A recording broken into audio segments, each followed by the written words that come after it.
Okay, fans, Bobby Lashley, as you know, has won the WWE Championship, or do we call it the World Heavyweight Championship, or whatever you want to call it, the Bruno belt, as I give it the proper respect to. Shane McKenna of Wrestling Fans demanded to know my opinion. How was it delivered? I think Shane really wanted to know what I thought of the delivery of this. But I will also chime in on the significance, or is it significant? Bobby Lashley, of course, has come and gone from the WWE, and Shane was also asking me about what he thought of the difference between Bobby and WWE in this current stint, maybe against his stint in TNA, and before that, his prior stint in WWE back in the Donald Trump, shave Vince McMahon's head era. Bobby, in a sense, headlined or main evented WrestleMania 23. Some might say that it was actually, I guess, Shawn versus John Cena because that match went on last. Others might say, what was the most hyped match at WrestleMania 23? It was definitely the McMahon Trump in the corner of Lashley and Umaga. So I don't know what to tell you on that. I mean, you can say it was a double main event if you wanted, which goes back to WrestleMania 9 with LT and Bam Bam and Shawn and Diesel. So, but in any event, I would say, and I think Shane was probably looking for my agreement, which I do agree, that Bobby Lashley's work in that Impact Zone, I guess was it 2009, 2012, somewhere in there, when I thought it was pretty damn good. I mean, Bobby had some good matches with Kurt Angle. Even at that time, Kurt was getting a little older. Um, and it was moving at a slower rate. I want to say, did Drew McIntyre and Bobby Lashley have a couple of bouts during that era? But Lashley was really pretty strong in that smaller environment, that smaller crowd, and maybe because a lot of people were coming week after week, they were responding to Bobby. One thing I noticed with Bobby Lashley at that time, he wore a baseball cap often, which covered his eyes. And I know that I wear my glasses sometimes, but that's for seeing. And the glasses are cool. The baseball hat was not. It just looked like he didn't want to be there, or just baseball hats in general, unless you're playing baseball, are not a good idea to wear on television. Some people do. Sometimes I've done it. They typically just don't work. They just kind of hide your face. And so it wasn't a good thing. And Dixie or whoever else, should have told Bobby, hey, we can't do this baseball hat. It kind of hurt him. I want to say he wrestled Austin Aries or was kind of in the same atmosphere of Austin Aries at that time.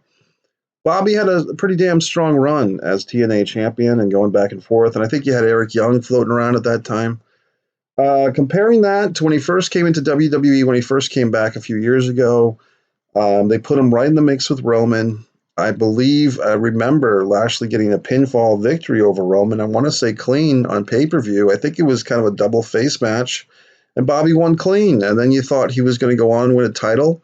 But I think they had another match between Bobby and Roman won that one clean, and then somehow Roman got another title shot against Brock, which I think he lost. That might have been the SummerSlam or something. And then they just kind of dragged on. So we've seen Bobby in the WWE again for 3 or 4 years. Probably the other highlight, besides the current highlight, obviously, of being champion, but his feud with Rusev over Lana. And then we started to see, I was going to say that one of the worst interview segments ever for a babyface was that god-awful Lashley thing where he's talking about like his three sisters and he's smiling at the end of this thing. It was horrible. We flash forward to Bobby Lashley with the Hurt Business, and I would, probably go along with the masses and say that the Hurt Business has done a lot for MVP, Shelton Benjamin, Cedric Alexander, and now Bobby Lashley. And no offense, but I mean, as far as if we're just talking storyline shtick here, folks, a guy like Ricochet, if they had put him in there or if he was in it, he probably would have prospered. A guy that I still think they've wasted and continue to waste, who could have been in the Hurt Business, Titus O'Neil. I mean, a guy who they always say what a great guy he is. Of course, Vince McMahon wanted to fire him after Titus grabbed his arm on the stadium on this ramp for cutting in front of his own daughter. But Titus O'Neil, why couldn't he have been in the Hurt Business and put on like a darker, angrier demeanor, or I'm sick of being a clown, whatever the fuck. So the Hurt Business naturally for longtime fans because it's a group of African American guys and they're all very athletic and muscular and so forth. It gets a lot of comparison to the Farouk and Rock eras of the Nation of Domination, especially when it was, say, The Rock and Mark Henry and D'Lo Brown and The Godfather. Um, and Farouk, kind of left the group or got kicked out of the group. Um, so how do I feel about that comparison? I think it's a fair comparison. You know what I mean? And I think that in some ways the Hurt Business is more athletic, man to man. If you kind of wait it all out, I don't think they have anyone with the charisma of The Rock at that time or of this time, to be honest. But that's kind of a once in a lifetime type of guy. Um, but I think as far as badass abilities, you probably have to say that it's pretty damn close because I think of the guys in the Nation of Domination, the real shooter, believe it or not, was Kama, Papa Shango, whatever you want to call him, Kama Mustafa, the Godfather. He was legit the toughest guy in that group. And not to say Mark Henry's not tough or D'Lo or The Rock aren't tough. Farouk is sure as hell tough, but he left the group or got kicked out. Um, so yeah, I mean, Ron Simmons slash Farouk and Kama were really the badasses. But people pretty much say that these guys today, Lashley, Shelton, they're all pretty much badasses. MVP, I'm sure they are. So they have that legitimacy. And yes, we know it's wrestling, and yes, we know that it's not about really fighting. But it's nice to know that some of these guys don't go to Japan and wrestle a plastic doll or super children 9 times in the head for a birthday party gift. Um, as far as everything else, Bobby's just not a good speaker, to be honest with you. Like his time in TNA when he did those promos with this hat on his head, uh, probably his best speaking. I'll tell a personal anecdote. I went to a couple of independent shows around the 2012 to 2014 era. Bobby Lashley was on both of these shows. And to be honest, I remember he was wrestling, I believe, for Big Time Wrestling, involved in a 6-man tag somewhere in Worcester, Mass. And I think I dozed off, to be quite honest. Like it was Bobby Lashley and a couple of local baby faces against some heel triad team. I conked out. So I will be honest. Does Bobby Lashley, he's one of those guys that, yeah, physically impressive. It's almost like you kind of feel like he would be more interesting in UFC. Like, what would he do in real MMA? I believe Bobby's fought mixed martial arts. In fact, I know he has. I don't know his record.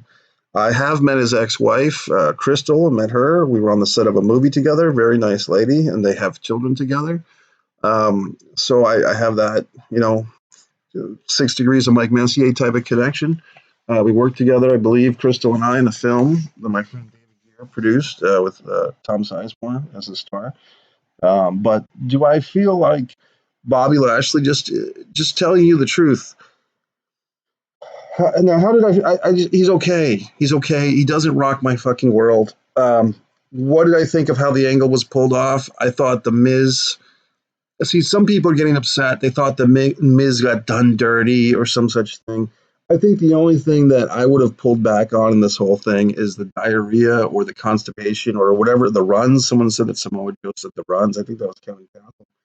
To me, having the Miz feign a stomach injury or illness, it's not horrible. It's just I don't think they should have, like, I don't know. Fucking Miz was asking for the towel. Were they implying that the Miz shat himself? I mean, was that the implication? I thought once again the talent, the Miz is put in an awkward spot. He pulls it off the best he can. And look, guys, I watched this thing today. Today is Tuesday. I zipped through it. Overall, Raw was really tough to watch, and that's why I zipped through it. I started to watch some of the Charlotte promo, and it's so stiff and it's so bland and it's so scripted. And all you can say about these talents is they're memorizing the scripts that are given to them, and the scripts suck. And there shouldn't be scripts for all these promos. There should be bullet points. And I don't think it's that the wrestlers. It's like the wrestlers, the WWE sports entertainers, I should say, are basically the equivalent of domesticated dogs. Yes, they're hungry for the leash because we've domesticated them, we've castrated them, we've neutered them, we've spayed them. They're hungry for the leash. They're hungry for their script. They don't want to think for themselves. I've been listening to the Arn Anderson podcast on the Conrad Network, and I like Kurt Angle, but he defers so much to Brian Gerwitz as this great writer. You compare that to Arn Anderson, and Arn Anderson had no fucking writer. So it's just a yes, and Kurt Angle was in many ways a more accomplished or more talented wrestler than Arn Anderson or whatever. But to me, an Arn Anderson promo, at least it was genuine. At least it was something he came up with on the spur of the moment. It wasn't Brian Gerwitz sitting there writing a script. And yes, I'm a guy who applied to the WWE to be a writer, but I also told them that I'm an acting coach and I can get some of the personality of these people. They should really have it inherently. And yeah, I was talking to a friend of mine, Michael Monty, and he was saying that these wrestlers, it's hard for him sometimes to go back and watch the old classic era of wrestling because it's changed so much. To me, I can go back in time. That's what I enjoy watching. I enjoy watching these old Madison Square Garden or Philadelphia Spectrum or Capitol Center shows. I just find it better, frankly, because when I'm watching Charlotte kind of go through these bullet points and these crocodile tears and this horrible back and forth with Nia Jax, it's like I'm like, just shut up and wrestle, because the promos are so stiff, they're so wooden. It's the same fucking cliches tonight in this ring. As you can see, I'm not screaming and hollering about it. There's nothing to scream and holler about. Is Bobby, because I'm emotionally detached. That's the thing. So when people are still on Twitter and they're getting excited, or Facebook and they're getting excited, or I just don't share that excitement anymore. I've just come to the point of saying I'm glad that it does something for somebody. I do wish more wrestling fans would wise up and be intelligent and be more critical, I guess is the word. There's another word that I like to use. Um, selective in their viewing, but there's even another word that it means like discernment, discerning. I wish you were more discerning in your tastes and not feel the need that you have to watch Monday Night Raw every week or every Impact Wrestling or every goddamn wrestling match just so that you are in on the conversation. I mean, if that's the way you feel about your life, if that's all you can do, fine. But I go to the movies a lot. I'm trying to get back into reading. I've noticed that YouTube and these other mediums have fried my fucking brain, and it's hard for me to concentrate on a book anymore, to be honest with you. So I gotta unplug a little bit and get more into that. Reading, books, and writing. A Distance from Avalon, When the Dying and the Dead Reunite, Mike Messier book, now on Amazon for you to purchase. The link is in the description. So now I did see one interesting thing, and I should have hit this first. Is the term buried the lead? It's one of those terms that people use, and I don't want to use it miscorrectly or incorrectly. Miscorrectly, that's good. Um, Sounds a little Bruce Mitchell flashback. The horrible. Glad he's gone. No offense, Bruce, but this whole deal with someone posted this. You guys can correspond and say what you think. I didn't know what to think, and he took the comments off. The guy didn't want comments, but he said. Kofi Kingston, first African American WWE World Heavyweight Champion. Bobby Lashley, first Black WWE World Heavyweight Champion. And then he wrote something about The Rock, like The Rock was never, The Rock was half Samoan. I don't get it. I don't know. It's not my field of expertise as much as I'd like to know everything about everything. But I guess I'm curious for the African American guys that are watching this video, Raj or Rial, if you're watching this, if you got this far into it, what are your thoughts? Someone explain it to me. I always thought that The Rock was the first African American WWE World Heavyweight Champion going back to Survivor Series 98. And I don't recall everyone singing a song about it, but my evidence, I guess, or my argument would be they being the WWF and the wrestling magazines and everyone else, said that Rocky Johnson and Tony Atlas were the first all-black WWF Tag Team Champions. Well, if Rocky Johnson is black, wouldn't it make sense that his son, Rocky Maivia, or The Rock, or Dwayne Johnson, whatever you want to call him at the time, is also black?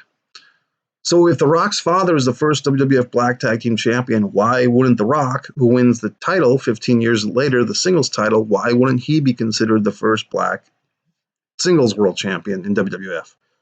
Of course, I was there when Ron Simmons won the WCW world title, and that's another story. You can look that up on the Mike Messier YouTube channel. But Why? How did The Rock's father be heralded as the first black tag team champion along with Tony Atlas, but yet Rock, his son, is not? Is it because having a Samoan mother disqualifies him from being black? And then some folks chime in and say, well, he doesn't identify.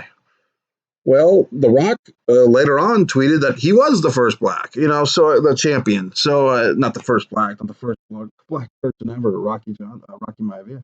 He was claiming, and I think he got a little pissed, to be honest with you. I think The Rock got a little hurt by you folks who didn't want to give him credit. Not that he cares with those goddamn money, but I'm just wondering if you have an opinion, if you have an insight that I'm missing. The guy who sent out that tweet about Kofi and Bobby, and he had it all worked out for him. So I think it's one of those deals where if it works for you, it works for you. And like I said, I'm sitting here with fucking Rocky Balboa on my wall. I'm not Italian, but I'm not the first Italian or the first whatever the fuck. I'm just me. So you tell me what it was or what it is, and then we'll both know. To me, it was fucking Ron Simmons and WCW. 1992, August 2nd. So there you go. So this WWF crap, that's why I fucking tell you, WWE, you have to expand your brains and your heart and your minds to pro wrestling beyond the WWE meat puppet circus. I'm sorry. So that's why I don't get that emotionally attached anymore. So Shane might have been thinking that I was sitting there watching this last night all excited. I was actually just doing other things, to be honest. I was just doing my own business and then talking to my friend about Aaliyah and Troy, a screenplay that we wrote, and you can support that project. You can find Aaron Woodson, Aaliyah and Troy. The screenplay is available on Amazon as well for purchase to help with that movie. And so I really just don't have the time to commit to giving these guys and these women and this Donald Trump associated promotion of sports entertainment and this Saudi Arabian catering promotion of WWE. I don't have the time or the emotional investment anymore to give a flying shit about it. I mean, I do, but I don't. And I mostly don't. So even now, it's just like, okay, I'll talk about it, viewer request, but am I going to sing a song about it? Am I going to care? I care that you care, but I don't care for myself. That's the reality.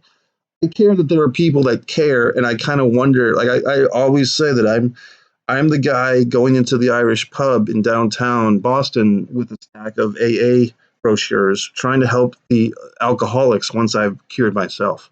And that's what you are, the WWE fan. I'm trying to cure you. I'm trying to show you the donuts of AEW or watching old wrestling tapes on things on YouTube and show you that there's a better way to live your lives. And most of you don't want to hear it because you're trapped in that enslavement of WWE. And even the other podcasters, friends of mine, they're not doing you any favors. If they shit all over the WWE yet still encourage you to watch it, they're not doing you a favor. I tell you not to watch. I tell you to watch other wrestling for your wrestling fix. Do other things. Go see a movie. Support the film industry. Buy my book and read it. Do things that are going to nourish your soul, not ruin it. And most of you don't listen, and you get angry about it, and you feel defensive. That's your problem. I'm doing my goddamn best to help you. So there you have it. And then so blah, blah, blah, blah, blah, blah.